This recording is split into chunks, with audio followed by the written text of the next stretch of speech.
उस चिल्ले के दौरान एक शख्स मूसा सामरी था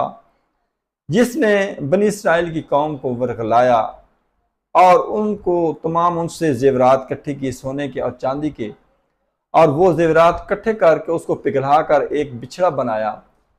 और उस बिछड़े की मुंह में हजरत जिब्राइल के घोड़े के कदमों की पाँव की खाक डाली, जिससे वो कुछ बोलना शुरू कर दिया जुबान से, जिससे पूरी कौम को उसने धोखा दिया कि असल मूसा अलैहिस्सलाम तो कोही तूर पर अल्लाह से मुलाकात के लिए, हम गुलाम होने के लिए गए हैं, असल रब तो हमारा ये है जो देखे बोलते भी है। तो तमाम की तमाम बनी इसराइल की जो कौम है वो इस बिछड़े की पूजा करने लगी। मासवे कोई 12,000 लोग थे जो हज़रत मूसा अलैहिस्सलाम के साथ थे, बाकी पूरी की पूरी कौम जो है ना वो इस बिछड़े की पूजे में लग गई।